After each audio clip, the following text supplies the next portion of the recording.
Ya, Eh, itu mau nanya itu gak kalau masalah kemarin di Facebook kan ada gambar apa yang semati di Borobudur itu. Nah, terus pertanyaannya itu ada penjelasan tentang Candi Borobudur itu pada umat Islam itu hubungannya apa ya? Kok sampai apa semati itu? Karena berita-berita yang di Facebook itu berita miring-miring. Soal berita miring itu biasa. Di dunia ini setengah manusia menyukai, setengah manusia membenci, itu biasa. Karena memang Allah sendiri memang membuat sebuah keseimbangan yang namanya cokro manggilingan kalau dalam bahasa Jawa. Yang kalau dalam bahasa asingnya itu pada suatu saat tertentu pasti akan muncul titik equilibrium, jadi titik keseimbangan, bahwa negatif dan positif itu justru melahirkan gerak dinamik. Maka di samping Allah menciptakan setan, juga menciptakan malaikat. Nah, manusia itulah pengendali kutub positif dan kutub negatif. Maka manusia memiliki derajat yang tinggi, walaupun karomna ala bani Adam. Itu sebenarnya. Nah, tentang Borobudur, Borobudur itu sejarah bangsa kita. Kita harus datang, bukan sebagai tempat beribadah. Dan memang ceritanya tidak ada yang namanya candi itu menjadi tempat beribadah, nggak ada. Yang namanya candi itu sejak sononya adalah satu bentuk prasasti peninggalan sebagai rasa syukur seseorang pada saat sebelum Islam. Itu orang-orang Jawa yang soleh-soleh dengan risalah agama-agama ya sabiin, agama-agama terdahulu, ketika mencapai satu titik keseimbangan yang sangat luar biasa, berhasil menyatukan berbagai dinasti, maka membangun Candi Borobudur yang agak berbau Buddha, tetapi tidak Buddha benar, karena di Kamadatu ada Arupa Datu itu di lantai ya itu di lantai 2 itu justru ada bahasa yang menjelaskan tentang risalahnya Daud kepada Sulaiman. Jadi yang di situ ada innahu min Sulaiman wa innahu bismillahirrahmanirrahim. Semacam tabuk perjanjian. Yang sekarang itu lempeng emasnya diambil oleh negara, nggak tahu disimpan di mana, saya juga nggak tahu. Tetapi di situ menunjukkan bahwa Borobudur bukan tempat beribadah dan selamanya belum pernah dijadikan tempat beribadah. Borobudur itu prasasti besar bangsa Nusantara ini karena berhasil mengaplikasikan Bhinneka Tunggal Ika Tanhana Dharma Mangrowa dalam konsep sederhana. Pada waktu itu pertemuan antara Hindu dan Buddha kemudian sudah masuk wilayah Islam. Maka proses pembangunannya diawali dengan Sriwijaya masuk ke Tarumanegara, kemudian masuk ke Candi Dieng dulu, lewat Pekalongan bangun Candi di Wonosobo namanya Candi Pewayangan, baru bangun Candi Borobudur sampai ke Prambanan. Ini sudah beda semuanya. Yang membangun juga sebagian juga orang Islam, ada tokoh-tokoh yang juga menjadi tokoh Islam dan sekaligus menjadi tokohnya orang Jawa kuno yang namanya Bathara Ismaya atau Semar. Nah, Semar itu dari bahasa samar, atau ada yang mengatakan Simaru dunia, jadi nyepi ing kedunyan, membayang menisbikan dunia ini. Nah, tokohnya digambarkan seperti begitu.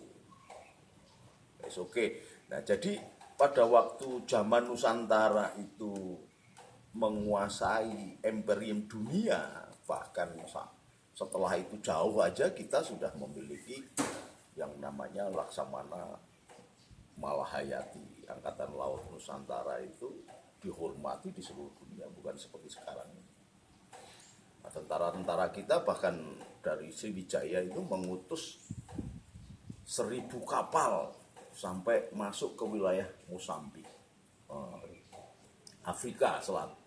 Afrika itu kemudian di dalamnya juga ada yang Buddha, ada yang Hindu, ada yang Islam.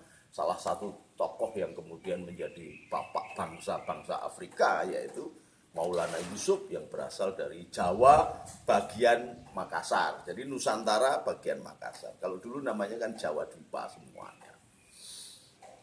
Nah, Borobudur ini titik temu antara Wangsa Sriwijaya, Wangsa Siliwangi, Prabu Siliwangi Pajajaran, kemudian Wangsa Majapahit. Ketemunya ini pada dinasti Sailendra. Melahirkan putra namanya Balaputra Dewa. Ini bangsa Nusantara. Nah, saya datang ke sana sebagai bangsa Nusantara yang menghormati prasasti bangsa Nusantara. Saya harus memberikan appreciate yang tinggi terhadap Candi Borobudur, bukan sebagai miliknya orang Hindu, orang Buddha, orang Islam. Nggak ada barang sesuatu itu kemudian harus dilabeli dengan agama. Oh, ini miliknya orang Hindu, nggak ada. Itu adalah tempat prasasti, saking syukurnya kepada Allah. Dan patung-patung di situ bukan patung berhala yang disembah, itu bahasa tulisan. Cerita tentang kehidupan manusia di dunia, kemudian menaik diri pada kehidupan yang mendekati kepada hakikat, kemudian sampai kepada tataran moksa atau kefanaan atau makrifat. Sama persis terminologinya dengan Islam. Cuman itu pada waktu itu belum ada Islam, maka diwujudkan dalam bentuk tidak tulisan, tetapi dalam bahasa gambar-gambar patung-patung yang menceritakan tentang kejadian konsep mulai awal sampai akhirnya manusia dalam dunia ini sampai mencapai menembus nirwana. Nirwana itu tidak dianggap sebagai satu yang sekarang berkembang bahwa yang namanya nirwana itu miliknya surganya Buddha. Islam sendiri nggak ada surga. Di dalam konsep Islam itu nggak ada kata-kata surga. Yang ada jannah, taman. Maka di makam Nabi, rumah Nabi dan sekaligus makam Nabi dan masjid Nabi, di situ ada tulisan yang namanya Ar-Raudhah itu, di situ ada tulisan min baini baiti wa mimbari riyati min riyatil jannah. Jadi tidak ada surga, nggak ada. Jannah itu taman-taman. Jadi, nah karena sudah terkenal membumi sampai ke seluruh dunia pada abad ke-8 itu yang namanya Yasu atau Siddhartha Gautama yang saya mengatakan insya Allah Nabiullah Yulkifli atau apa, nggak tahu walinya Allah, itu sangat terkenal sekali. Sampai menjiwai penulisan-tulisan yang banyak, buku-buku, kitab-kitab di daerah Basra sana yang sekarang negaranya sudah hancur lebur, nggak karuan, menjadi Yordan, Syria, menjadi Irak, Iran, Kuwait, itu namanya dulu namanya Basra. Ada ulama yang sangat terkenal sekali, Hasan Basri, yang kemudian citranya dalam eposnya itu demikian mencintai Allah, tetapi juga mencintai seorang wali Allah perempuan yang namanya Rabi'ah Adzabiyah. Dalam cerita itu kemudian Rabi'ah Adzabiyah menolak cintanya Hasan Basri karena tidak mau mendua, cintanya hanya dikhususkan untuk Allah. Kembali lagi kepada Borobudur. Borobudur itu terus sampai ke Trowulan. Dan itu melahirkan kisah-kisah. Maka bangsa Nusantara dulu menyadari penting untuk tinggalan anak cucu supaya bisa terdeteksi. Karena apa? Demikian tingginya visi ke depannya, dia membangun candi supaya bisa dikenali oleh anak cucu. Coba kalau nggak ada candi-candi, kita ini dari akar budaya yang mana nggak jelas. Bangsanya sekarang ini sudah campur-campur ono Arab, Cina, Londo, wah, udah nggak jelas. Tapi dengan adanya ini menunjukkan bahwa akar budaya anak bangsa Nusantara itu bukan bangsa yang cemen-cemen, tapi bangsa yang sangat tinggi. Bahkan sampai prasasti sejenis. Di kawasan dunia manapun tidak ada yang bisa mengalahkan Borobudur. Situs sejenis di kawasan dunia manapun tidak ada yang bisa mengalahkan Prambanan. Itu menunjukkan bahwa inner circle perputaran dunia ini muaranya di Jawa, di Nusantara. Ya kita harus datangin, bagaimana mungkin kita, kalau Bung Karno aja mengatakan jas merah, jangan lupakan sejarah. Loh kalau kita kemudian karena beda agama kemudian kita nggak mendatangi peninggalannya, oh itu begini. Bahwa saya mengakukan begini ini bentuk sopan santun aja. Karena sholat itu dulu sholat itu sebenarnya juga tidak pakai sedekap. Pakai sedekap itu zaman Sayyidina Umar. Karena apa? Menghadap raja aja begini, kok masa menghadap Allah tangannya begini. Nah bentuknya begini. Maka amin itu adalah bentuk begini yang dibuka. Penghormatan aja. Penghormatan, meminta. Bukan ini nada terus Gusti Allah kayak ini. Teplok. Waduh sangat goblok banget, sangat sederhana banget dan dangkal. Kan ini penghormatan. Maka sholat sendiri tangannya diangkat dua. Bentuk penghormatan pada langit. Jadi sembah langit, sembah ulama, kemudian sembah diri, kan gitu. Nah ini yang sudah dilupakan sehingga agama itu kehilangan roh akhlaknya. Padahal Rasulullah sendiri diutus ke dunia ini untuk memperbaiki akhlak. Bentuk aplikasi dari perwujudan akhlak adalah sopan santun, adabiyah. Nah sekarang ini kan kiai memaki kiai. Ada NU, kemudian NU garis lurus. Maki-maki lewat media. Datang dong. Jangan begitu. Jangan katanya. Jangan katanya datang tabayun gitu. Itu penting. Nah sekarang ini kita ini jadi banyak orang-orang yang digunakan alat oleh Wahabi, kemudian pura-puranya aja masuk NU terus mendirikan NU garis lurus, misalkan ini misalnya untuk apa? Orang kemudian mengatakan taklid buta, sesat, bid'ah.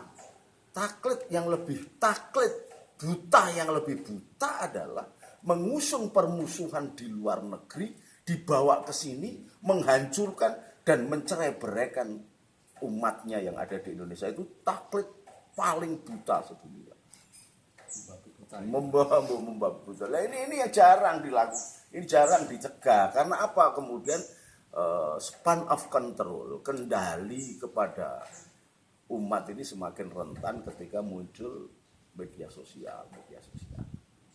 Tetapi itu kembang-kembang menjadi tantangan bagi ulama-ulama Nusantara untuk kembali merengkuh. Nah satu bentuknya bagaimana? Kita hormati. Lah wong dulu belum ada risalahnya kok. Loh apa ada sahabat yang melakukan begitu Gus? Sahabat melakukan begitu cuman nggak difoto aja. Sayyidina Umar itu malah sholat di halaman gereja. Ditawari ke gereja nggak mau. Kenapa? Alasannya bukan haramnya. Kalau dia karena itu tempat ibadahnya orang Kristen. Kalau dia sholat di situ, maka gereja itu jadi masjid supaya tidak terjadi aneksasi, perebutan. Maka Sayyidina Umar sholat di halaman gereja. Jadi sebagai bentuk penghormatan aja. Iya, kalau dan sholat itu, ibadah itu bukan bentuk tangan, tapi adalah ibadahnya roh. Bukan fisik yang jengklat-jengklit, rukuk, sujud. Itu bentuk jasad. Untuk itu namanya zikir gerak. Untuk menggerakkan apa? Hati. Jadi inti dasarnya sholat itu apa? Sembahyang itu apa? Hati yang bertemu kepada Allah. Membuka pintu sodrunnya, gerbangnya. Sehingga gerbangnya, kerajaannya, kursinya Allah sampai kepada kosrunnya, kerajaannya Allah. Kemudian hati, jadi ketika Allahu Akbar gitu, bukan karena gerak, tetapi hatinya yang melesat. Maka ketika sholat itu, seseorang akan menaikkan derajatnya dari makom Islam menjadi makom ihsan. Karena apa? Pada saat Allahu Akbar, satu hati, satu roh. Yang sholat itu, rohnya, jasad itu ngancani. Ini salah kaprah, orang-orang sering sholat itu badannya. Bukan, badan ini ketika nyawanya diambil, selesai. Kalau saya gitu, mati. Ini sudah tidak Nuril Arifin, ini bangkainya Nuril Arifin. Ini mayatnya, jenazahnya Nuril Arifin. Maka sholatnya pun fihadal mayit, bukan fihadal untuk Nuril Arifin, enggak. Karena isinya adalah yang paling utama adalah cahaya. Rohnya. Roh itu dari Nur Allah, dari Nur Muhammad yang merupakan Bahrul Qodrahnya. Nah ini harus tahu. Nah kenapa saya kok di Borobudur? Loh kalau saya di dalamnya candi, Saya di atasnya candi kok. Itu menunjukkan bahwa risalah Islam sebenarnya menyempurnakan risalah-risalah sebelumnya. Jadi ini harus tahu gitu loh, bahwa Islam sebagai penyempurna itu tidak menghilangkan agama-agama. Tidak menghilangkan agama yang terdahulu. Iya, karena Allah sendiri meneteskan rahmat cintanya, mengatur alam semesta dengan aturan-aturan khusus kepada para khalifahnya yang diturunkan itu sejak Nabi Adam. Dan Nabi Adam itu nyembahnya bagaimana? Terus tetes sampai kepada puncaknya adalah penentuan hukum.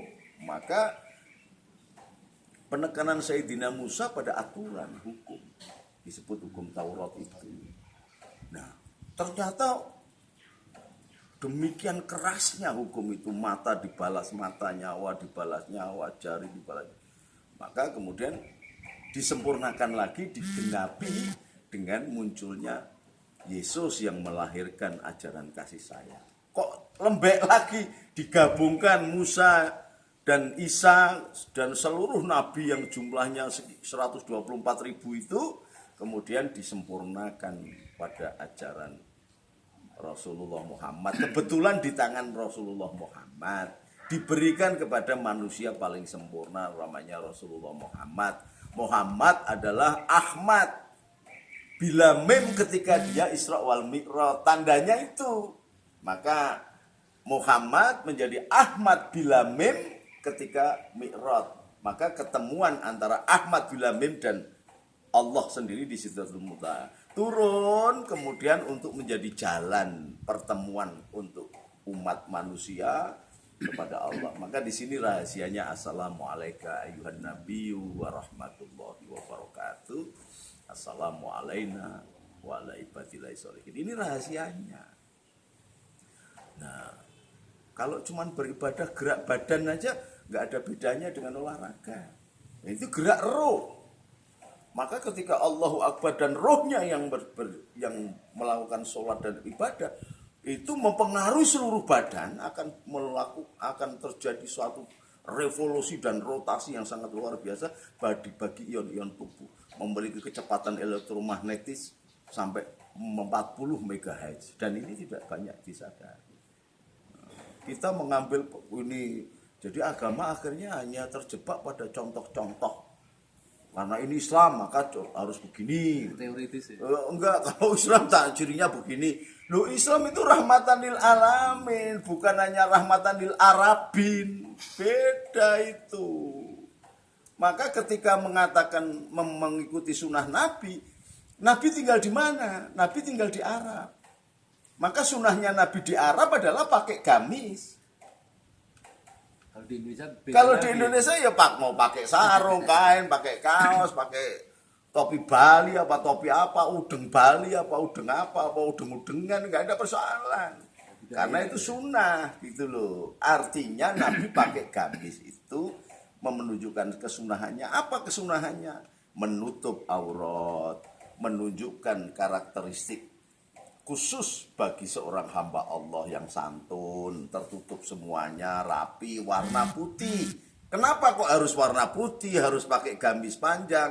Karena bermanfaat. Gamis itu ketika ada angin besar, seluruh tubuh terlindungi dari angin besar. Karena di Arab itu banyak terjadi kadang-kadang badai gurun itu, mulai badai dingin sampai badai pasir, sampai badai panas. Dan itu terjadi pada zaman Sayyidina Umar, juga muncul angin samud yang membakar kulit manusia. Maka dengan tubuh itu ono serban sing, kalau orang Jawa kan serban jadi neng pundak, tapi nek di Arab di kepala. Karena apa? Ketika ada angin ini bisa langsung gitu loh. Lah jangan di sini ikut-ikutan begitu. Budayanya beda. Maka kalau di sini serban itu di pundak pun ini ya bentuk kehormatan. Selendang itu adalah bentuk kehormatan. Jadi kalau Allah itu selendangnya adalah la ilaha illallah, maka manusia itu selendangnya ini. Nah, kenapa kok pakai kupluknya beda? Maka disebut kupluk kalau di sini. Ini berasal dari bahasa Arab juga. Namanya kufia. Jadi kepala supaya tidak menunjukkan kesombongannya ditutup dengan kufiah. Maka orang yang pakai kupluk itu artinya orang yang tawadu. Nah, bahwa di sana pakainya kupluk, kemudian sekarang orang-orang Indonesia ikut-ikutan kayak kupluk putih naik plek-plek gitu kayak waktu gelan BH, ya silahkan saja. Ning saya ora pantes nganggo gitu. Saya lebih pantas pakai ciri khas Asia Tenggara. Ciri khasnya Nusantara, Nusantara itu sekarang menjadi Asia Tenggara. Maka orang Thailand, orang Malaysia pakai begini. Nah, kita malah ikut-ikutan, malah ninggalin budayanya Nusantara, budayanya Asia Tenggara, kupluk putih-putih kayak pentol korek begitu.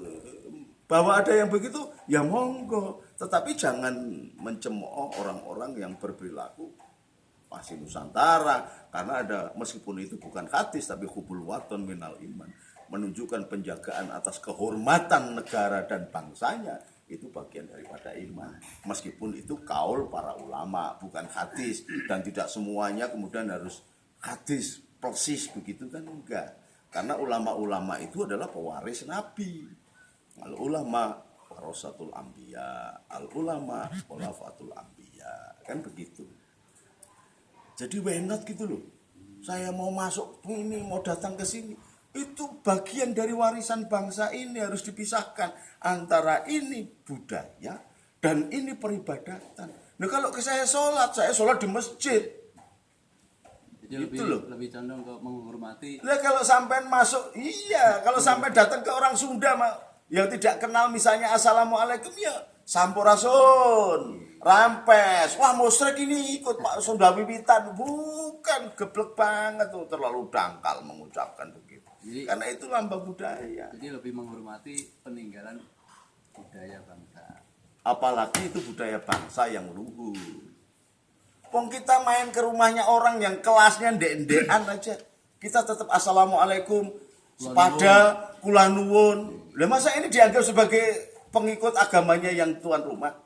Bukan, inilah adalah lambang-lambang. Maka budaya semedi itu, budaya meditasi itu sejak zaman Nabi Musa. Nabi Ibrahim pun juga melakukan samadhi. Nabi Musa setiap mau ketemu dengan Allah juga samadhi sampai 40 hari di atas gunung. Terakhir sampai mendapatkan wahyu yang namanya terkenal dengan The Ten Commandments, itu bersamadhi di Gunung Tursina. Yang kemudian karena kemungkaran dari Musa Samiri dihancurkan, dan karena Musa kemudian juga kepingin melihat Allah, maka Gunung Tursina itu belah menjadi dua, menjadi Gunung Sinai dan Gunung Tur. Gitu loh. Ini karena samadhi. Samadhi itu topo. Itu lakune nabi-nabi. Bentuk topo itu maka tangannya begini. Kalau kita samadhi duduk, tangannya begini. Begini ini, kalau ini dari saya itu tulisannya Allah. Kalau dari sana lillah. Maka samadhi itu mencapai kepada titik as-somadu. Bergantung kepada zat yang maha bergantung. Maka kalau begini lillah, kalau begini saya memandangnya Allah. Nah, lillah dan Allah. Karena kita memasrahkan diri kepada Allah. Bukan memasrahkan diri kepada Yesus atau kepada Rasulullah Muhammad atau kepada Siddhartha Gautama. Salah. Kepada Allah. Dari kata as-somadu jadi semedi. Maka sirullah itu pada sir Muhammad. Rahasia Allah itu pada rahasia Muhammad. Rahasia Muhammad kepada Allahu Somad. Oleh sebab itu surat Ikhlas itu diberi nama surat Ikhlas, meskipun tidak ada satu kata ikhlas di dalam surat itu, karena bentuk penyerahan jiwa raga. Disebut samadhi itu mengosongkan diri. Dari apa? Dari semua hubud dunia wa yansaunal akhirah. Dihilangkan semuanya, disitulah mutu qabla antamutu. Mematikan diri kita sebelum kita menemui ajal. Caranya bagaimana?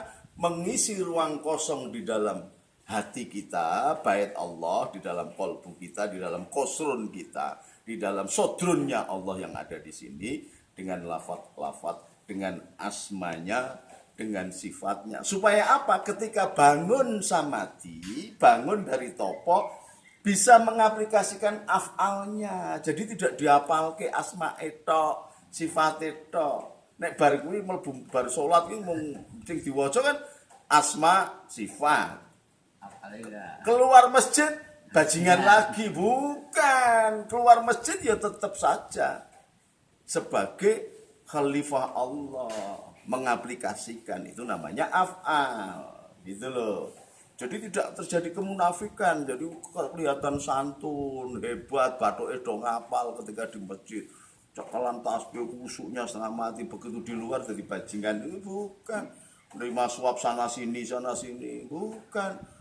Gerak begini karena dibiayai orang, dibayar orang. Wah, nek begitu jadi preman bayaran namanya. Bukan, itu menjadi kita memunculkan satu gerak harmoni yang memiliki magnetis kuat agar umat ini bisa mengikuti dan mengerucut kepada la ilaha illallah. Jadi kita mulai ajarkan bangsa ini untuk menyentuh hati. Supaya apa? Supaya kita, gelas diri kita ini sempurna mengada, agar yahdilahu linurihi mayasya, agar kita dianggap pantas oleh Allah, kemudian dicomot oleh Allah, diberikan huda, diberikan cahayanya Allah, menampakkan cahaya Allah. Dan itu di mana saja, tidak ada yang kemudian diharamkan satu tempat ini. Maka Rasul Muhammad sendiri bahkan pernah ketika kedatangan rombongan dari Raja Najasyi dan meminta izin, ya Rasulullah, saya mau beribadah, saya boleh nggak saya memakai tempat untuk beribadah dengan cara saya. Itu Kristen. Rasulullah menawarkan, silahkan di rumahku atau di masjidku. Coba bayangkan, ini yang diantaranya adalah surga. Itu digunakan untuk, ditawarkan untuk beribadah, beragama yang lain.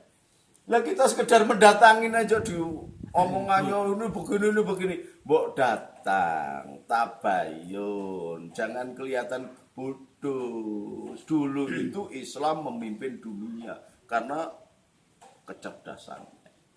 Belum ada orang ngerti tentang ilmu kedokteran, Ibnu Sina yang mengajarkan. Belum ngerti tentang bagaimana membuat bom kimia dan sebagainya, bisa mengawetkan tubuh dan mengawetkan apapun. Alkemis yang membuat dari bahkan hitung-hitungan matematik yang kemudian melahirkan huruf 01, 110. Ini kan tafsir la ilaha illallah 01. Kita hanya terbatas la ilaha illallah dibaca begitu tok. Sementara orang-orang yang lain melahirkan angka digital yang sangat luar biasa. Ya kita mulailah, jangan kemudian terjebak pada teks. Risalah syariat agama itu sudah 1600 tahun yang lalu disempurnakan oleh Allah di Jabal Rahmah. Karena Rasulnya adalah rahmatan lil alamin, Tuhannya adalah Rabbul Alamin, maka penyempurnaan tetesan rahmat dan cintanya Allah yang sejak zaman azali sampai sekarang diturunkan pada saat di Gunung Jabal Rahmah. Atau gunung, Jabal itu juga gunung, Rahmah itu cinta. Nah, maka sampai muncul al-yaumal amatu lakum dinakum itu. Wa atmam tulakum nikmati. Ini harus prosesnya. Kenapa kok penyempurnaan agama, kemudian nikmati, kemudian waraditu Islam Madinah.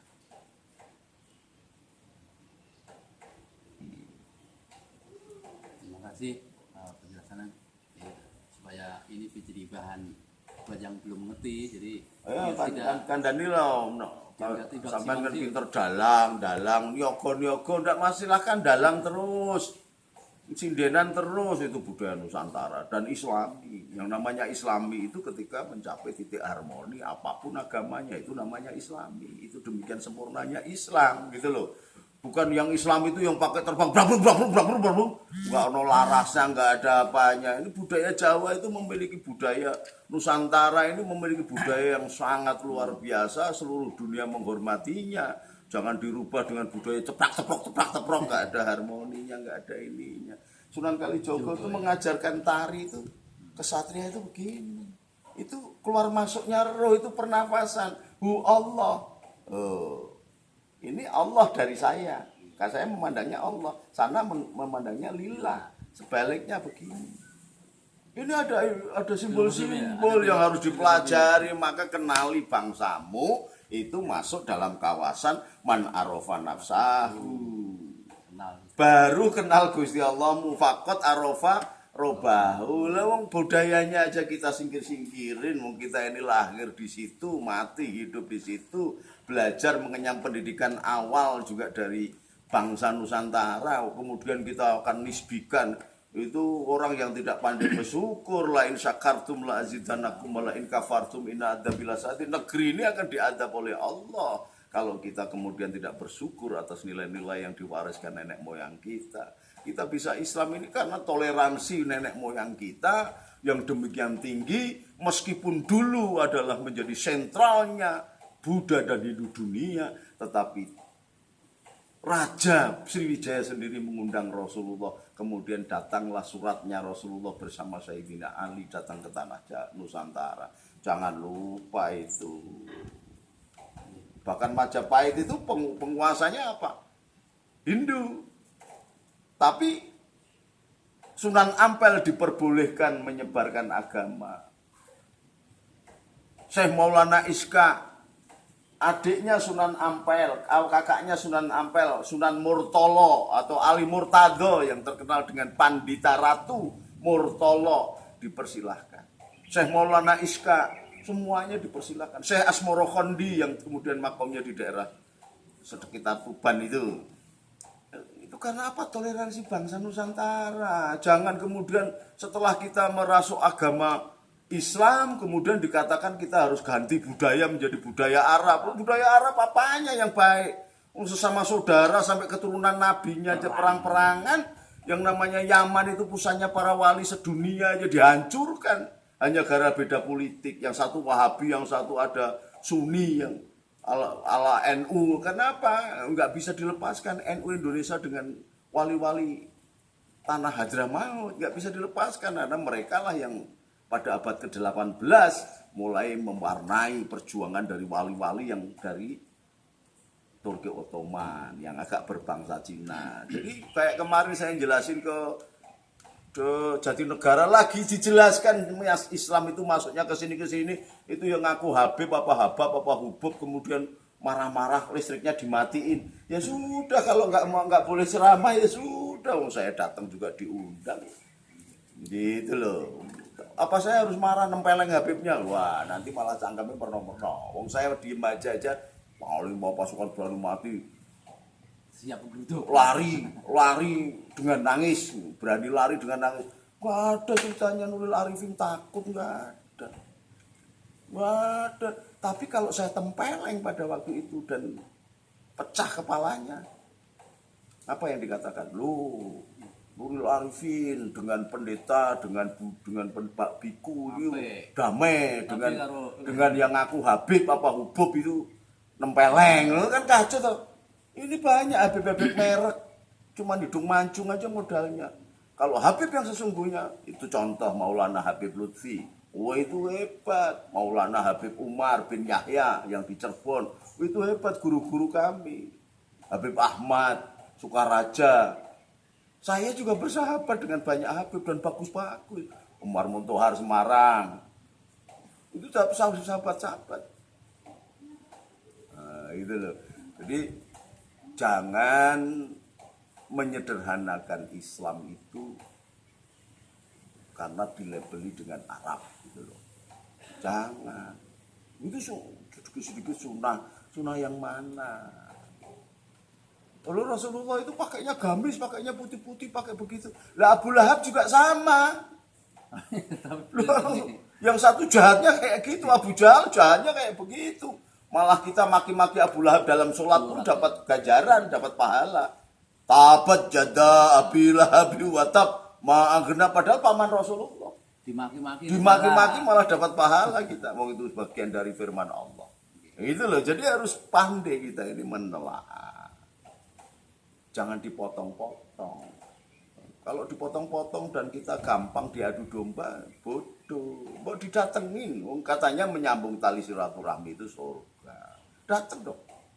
Gus, gimana Gus? Kabarnya gini. Saya dengar kok begini. Gimana ya, dasarnya apa? Begitu. Jadi langsung. Wah, itu langsung, wah belum tahu apa-apa. Langsung, wah begini. Mbok jangan. Cari muka itu mbok caranya yang baik. Pengen cari nama, jangan nyerang temennya lah. Pengen cari nama itu kan hanya sekedar memanfaatkan teorinya orang-orang kafir juga. Orang itu ditentukan oleh siapa lawan, siapa kawan. Karena saya jadi ketibannya Gus Dur, kemudian agak dikenal orang lah, untuk bisa cepat dikenal orang. Kemudian memusuhi saya, jangan begitu. Sepele banget. Tujuan kita ini hidup itu hanya untuk Allah, bukan untuk cari nama-nama begitu. Itu Mas Dakun. Jadi Islam ala Nusantara, Islamnya Hadratus Hasyim Asy'ari, Kang Said Agil Sirot, Gus Mus, wabil khusus Hadratus Syekh Romo Kiai Haji Abdurrahman Ad-Dakhil Wakhir Gus Dur. Gitu loh. Nah, kita ini sebagai orang-orang yang meneruskan ajaran-ajarannya itu tampilkan akhlak yang mulia. Bukan menang-menangan begitu, apa sih menang-menangan begitu, itu ceker gitu pakai nuklir selesai. Tapi dengan akhlak yang mulia, orang yang mau menembak kita, mau memusuhi kita jadi suka. Oh, ini kehebatan akhlak. Maka hadisnya inamal buistu liutamima makarimal akhlak. Itu sabar dan sholat itu menjadi senjata kita. Silahul mukmin sholatu wa du'a. Jadi kenapa begitu-begitu? Ya sudah, sabar. Rasul juga dilempari batu, sabar. Saya cuma dimaki-maki, sabar. Senjatanya orang mukmin itu innallaha ma'as-sabirin. Berdasarkan innallaha ma'as-sabirin itu as-sholatu wa du'a. Silahul mukmin atau saiful mukmin, senjatanya orang mukmin as-sholatu wa du'a. Ya kita doakanlah mudah-mudahan saudara-saudara kita ini sing rada keras-keras hatinya bisa melunak. Ini memimpin bangsa, bukan memimpin suku. Jadi dibutuhkan kesabaran, dibutuhkan kawal yang tinggi. Yang namanya salam, shalom, itu bersifat sejahtera. Sejahtera itu tidak menyeragamkan semua harus sama. Jadi minus dan plus bisa jadi listrik, itu sejahtera. Itu contohnya salam atau shalom. Nek plus tok ora iso mekan. Plus tok ora iso nyala, minus tok ora iso nyala. Jikuken sing plus sing apik, jikuken sing plus kok nyalake listrik enggak bisa. Itu loh Mas Dakun. Sampai ketemu lagi. Assalamualaikum warahmatullahi